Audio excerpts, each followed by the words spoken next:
His Holiness Ramapada Maharaj has chosen to remind us of Srila Bhaktisiddhanta Sarasvati Thakur. I think I'll carry on that theme. Yesterday, as many of you know, was the celebration of the Disappearance Day of Srila Bhaktisiddhanta Sarasvati Thakur.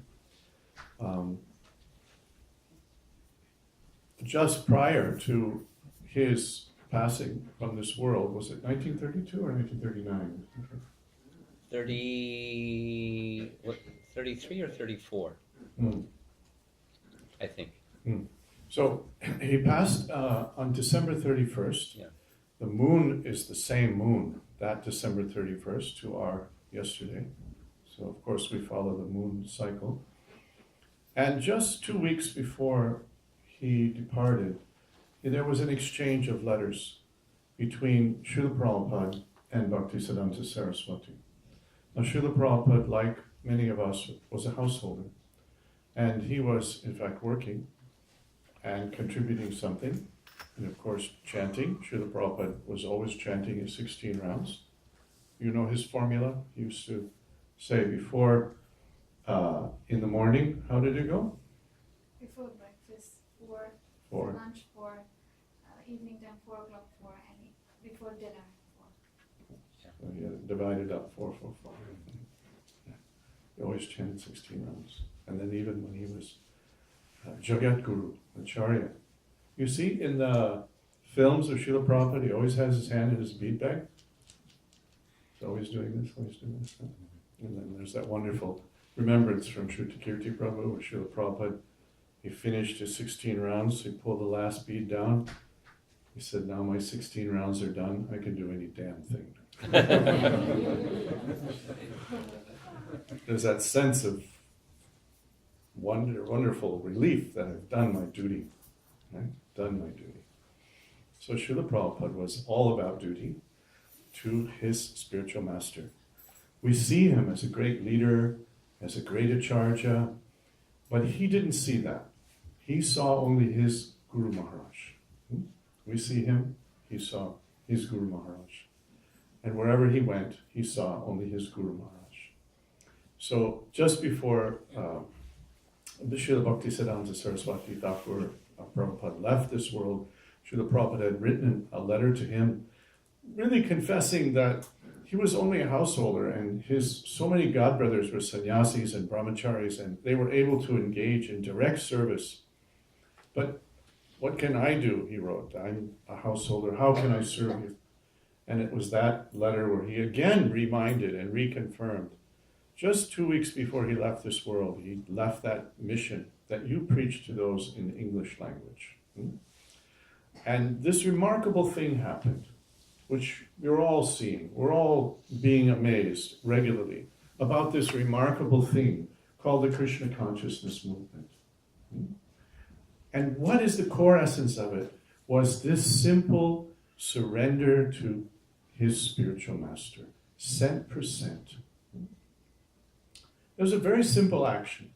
He very often declared that I've done nothing except to not change anything, except to hold on to the lotus feet of his spiritual master. So from that, all the magic came forward, because this is how the parampara works. Right at the beginning of our parampara, we have this nice poster. You have one here with the entire parampara, starting with Krishna, coming down, Brahma, Narada, Vyasa, Madhva. You know, you've seen that lovely poster. 32, including Krishna, coming down.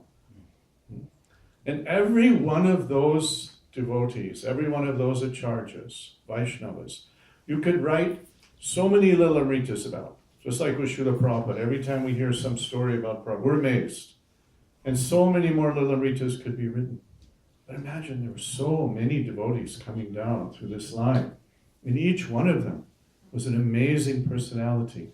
And how they became amazing, simply by surrendering their hearts to this chain linkage to the ultimate amazing, Sri Krishna. So this is the process, Guru Parampara. And Bhaktisiddhanta Saraswati Thakur, really in so many ways, just as Srila Prabhupada walked amongst us on this earth and speaks to us through his Bhaktivedanta purports, Srila Bhaktisiddhanta Saraswati was right there by his side, guiding him, guiding his hand, and inspiring him, and clearing the path. So for each one of us, we too can take to this kind of surrender and become wonderful by connecting to the wonderful. This is the simple formula. But for some reason, we tend to hold back.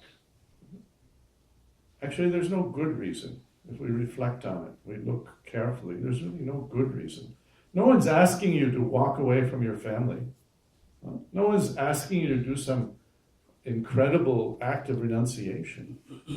You're simply being suggested that if you surrender your heart and you constantly think of how to please your spiritual master, then you'll automatically be linked up.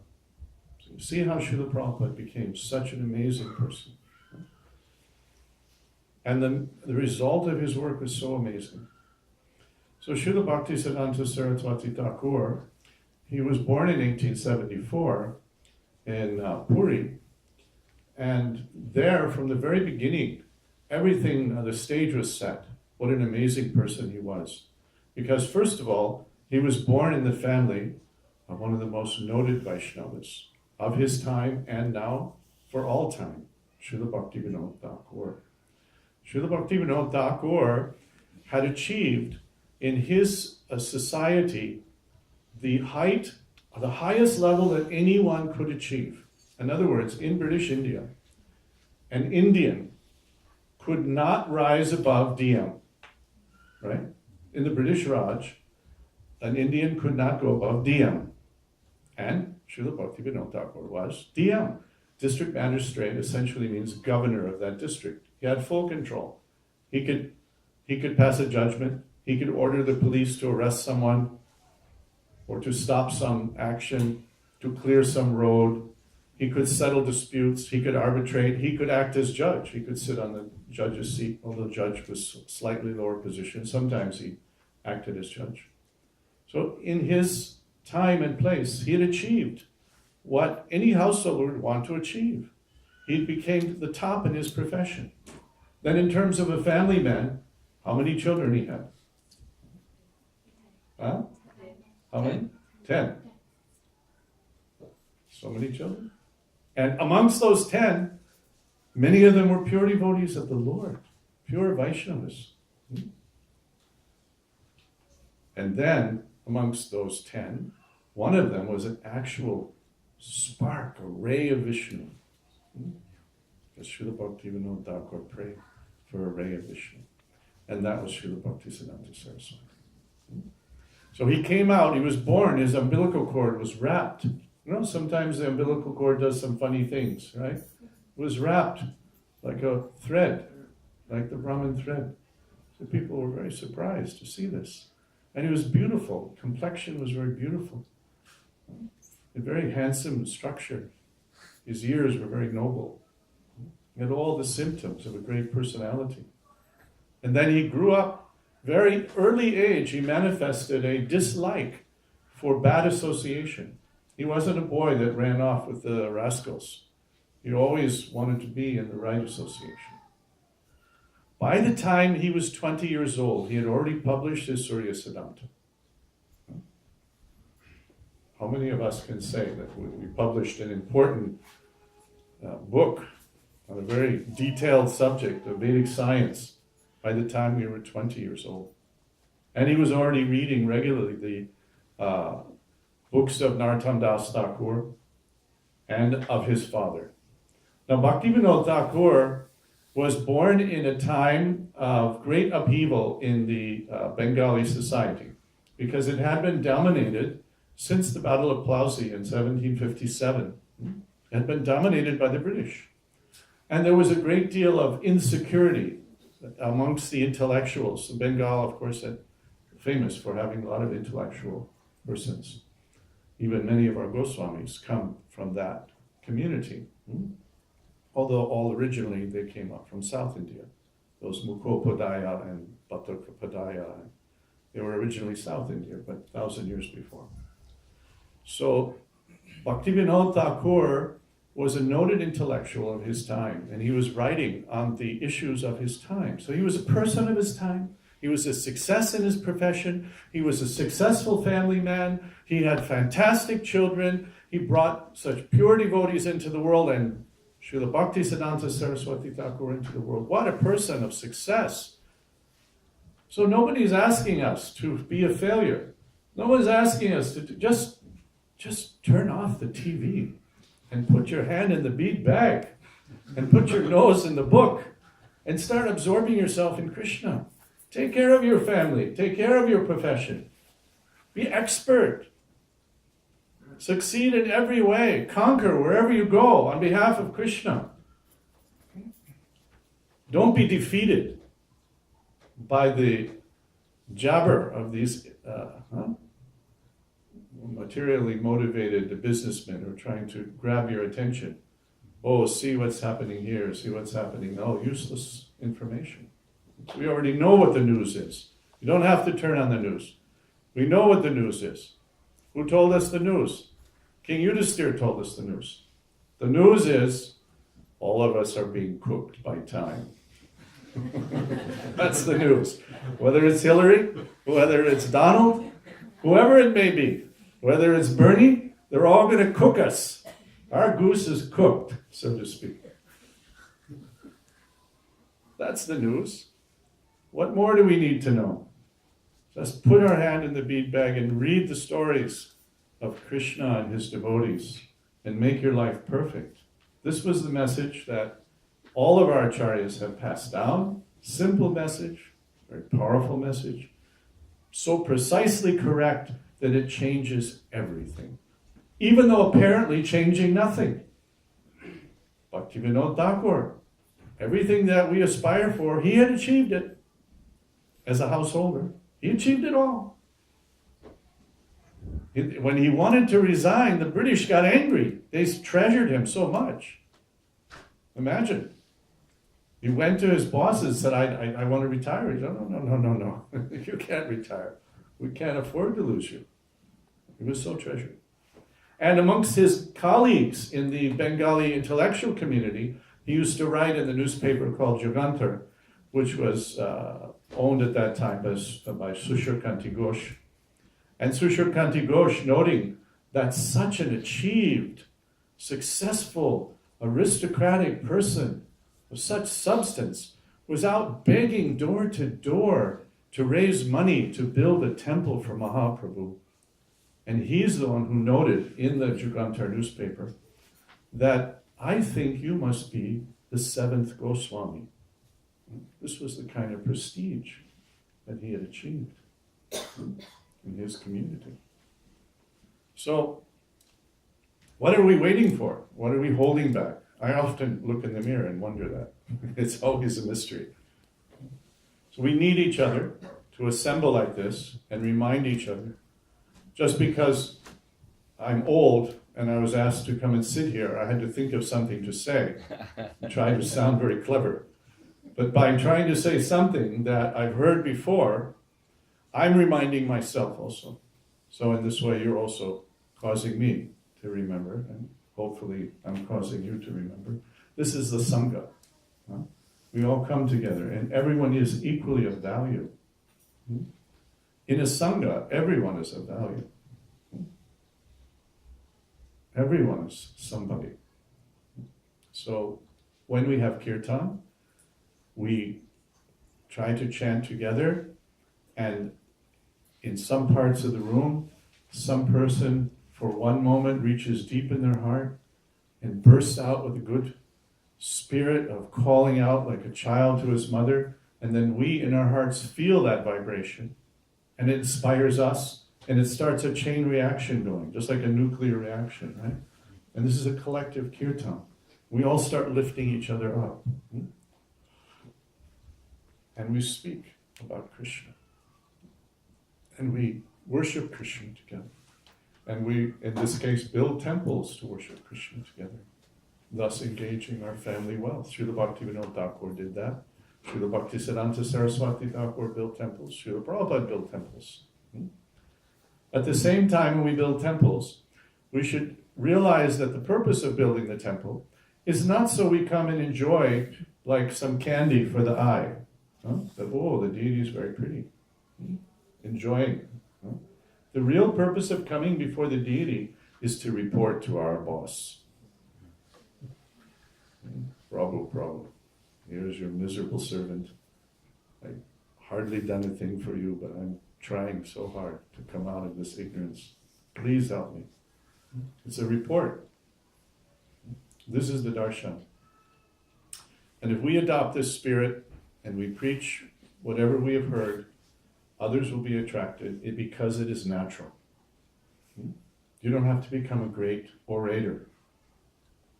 As soon as you speak about Krishna, and as soon as you speak as you have heard it, you're automatically the greatest orator in the universe. Even Lord Brahma would feel happy to come and listen to you speak. That is the magic of the parampara. So Bhaktisiddhanta Sarasvati spoke so brilliantly about the science of Krishna. All of that wisdom will come in you also, through Srila Prabhupada, through Srila Prabhupada's purports. So we have a link. What happened yesterday, that event, the moon again, touched that position, which it did some, 80 years ago or 90 years ago? 80 years ago, I think, when he disappeared. And it's actually also auspicious, although there's a sadness mixed with it, it's auspicious. Because we're reminded to celebrate everything about him. Now he's not physically present. Now we remember more, we cherish more. We try to preserve. That's what happens when someone leaves us. Right? Somehow they become more endeared to us because we want to hold on to all those good qualities that they so freely demonstrated when they were with us. So that's maybe some further thoughts on Srila Bhaktisiddhanta Saraswati Thakur. Not that Prabhu has to speak on that, but I'll ask. Let me introduce him.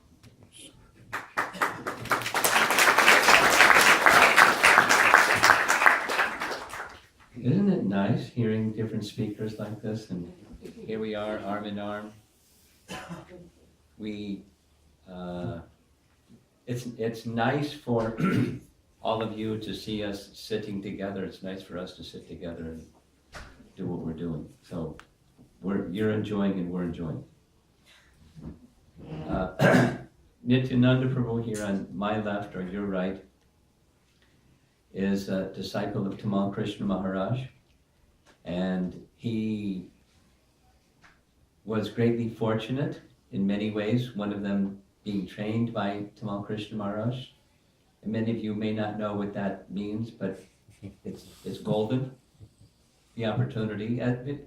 Abhiram Prabhu was one of Tamal Krishna Maharaj's close friends, and this is one of Tamal Krishna Maharaj's close disciples.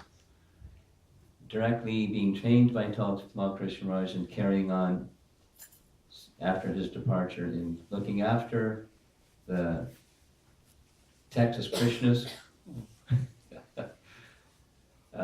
and the mission of our founder Acharya in the area of Texas, and my service has often overlapped with his service, and we've developed a lot of appreciation for one another. At least that's my perspective. And for that reason, I wanted him, because by profession, when he was growing up in Fiji or as a young man, he was a lawyer by profession and has a certain kind of a careful mind of an intellect of analyzing things. I very much appreciate the time that he's come to spend looking at the plan for the new temple and giving his thoughtful input. So we'll hear something from Nityananda Prabhu.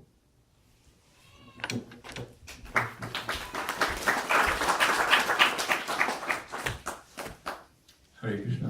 Thank you, Maharaj, and Abhiram Prabhu. Those wonderful, wonderful words of Krishna consciousness. So, Srila Prabhupada has been sitting here very patiently for so many years, and the deities have been standing on the altar for so many years, very patiently, waiting when we will wake up one day and provide them a house that is better than the house that we live in.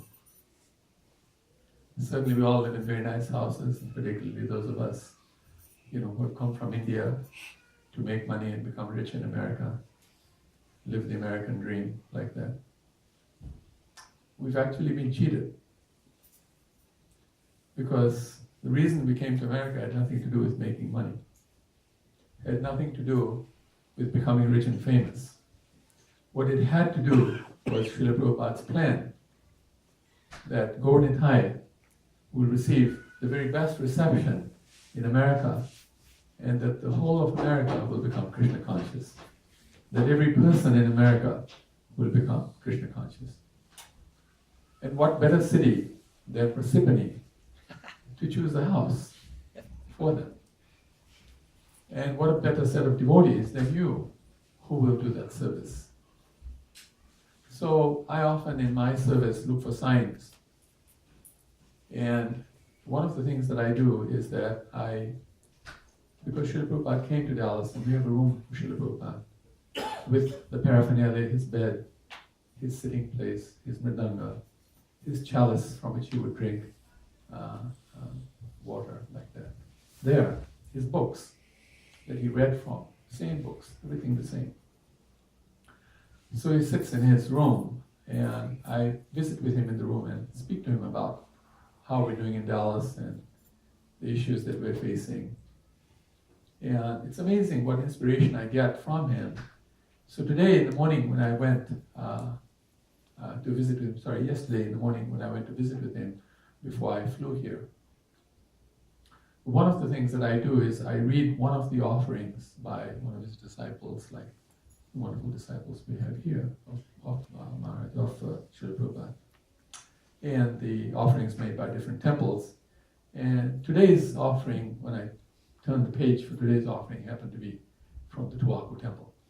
And for me, that was a great sign that Srila Prabhupada wanted me particularly to do this service of coming here and helping in the process however I can help. There's precious little that I can do, but there's a precious lot that you can do because you're here every day.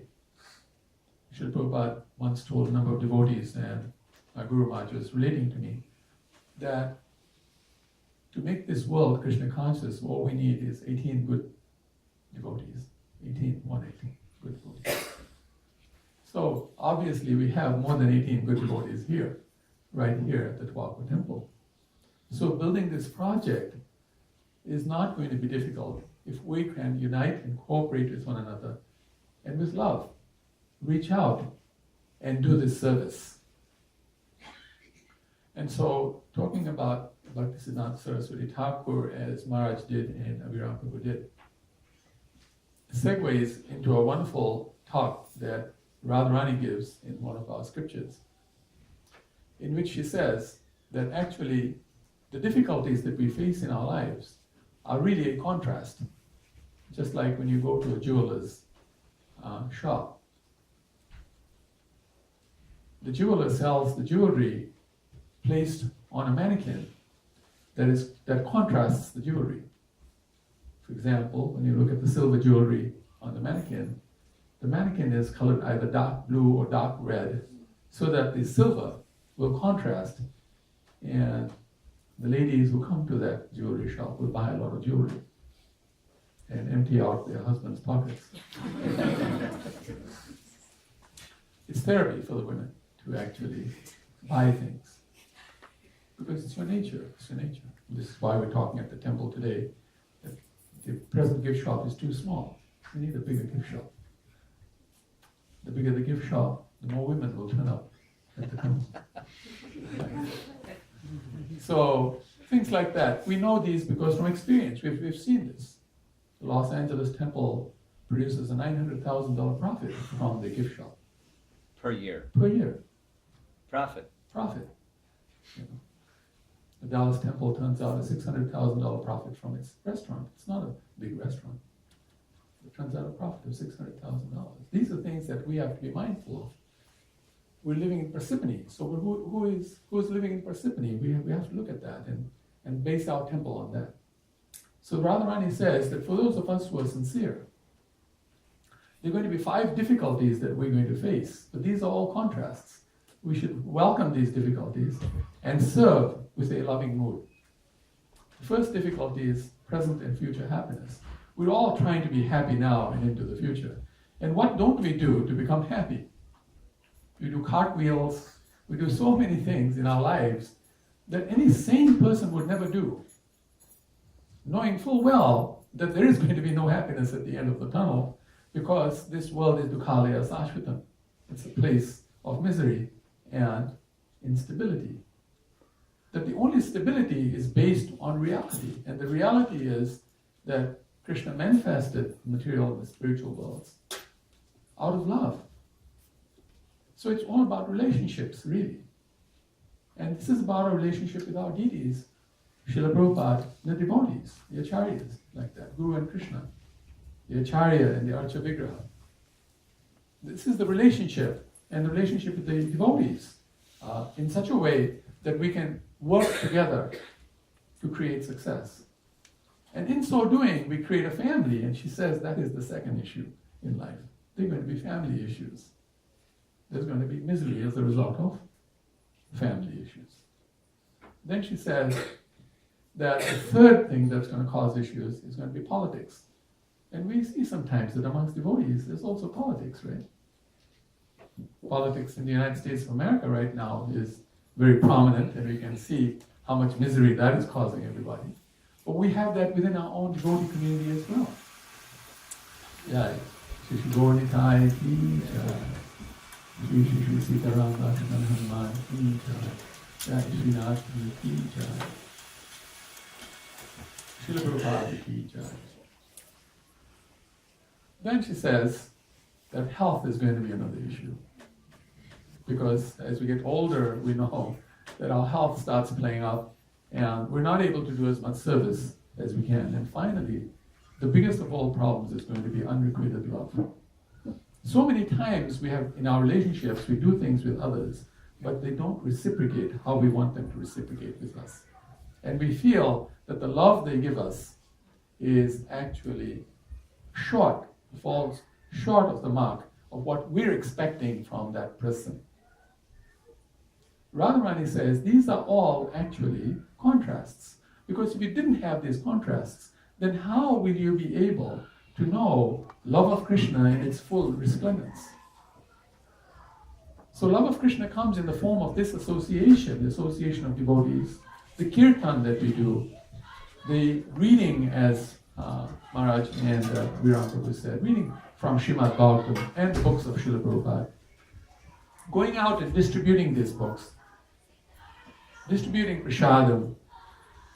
And here is a great opportunity to come together to build a brand new house, a brand new home for the deities and for the devotees to actually further grow this wonderful family that we've already grown.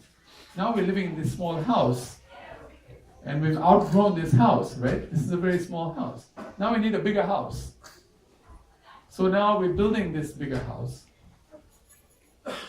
Let's do it in a way that actually we welcome all of the persons in Parsippany to come and visit with Gaur-Nitai, with Sitaram Lakshman Hanuman, with Srinathji, like that, and actually become truly happy. Because our life air, prana, the root of prana is love of Krishna. It is its essence, the essence of the soul is love of Krishna. And that is what everybody is hankering for. So when you do this service, when we do the service of setting up this temple, we will be actually giving an opportunity to every person in Parsippany, and of course other places who may come and visit as visitors to Parsippany or the neighboring cities, to the families there. They will have the opportunity to actually meet the mission of Srila Prabhupada. And in essence, Srila Prabhupada is still with us. He is actually doing so much for us. And he is hoping that we will also rise to the occasion. So let's all together rise to this occasion let's do this service nicely. Let's give up the little petty politics and the little family issues and what about my happiness? You know, what do they say, radio IFFM or something? What's in it for me? Radio, what's in it for me? You know, let's give up these petty things and look forward to actually doing service with inconvenience. With inconvenience. Because with inconvenience is proof of love. When there is no inconvenience, there is no proof of love, really. It's easy to do. Setting up a temple is not going to be easy. It is going to be a monumental task. And we want this temple to be the greatest temple that we can build.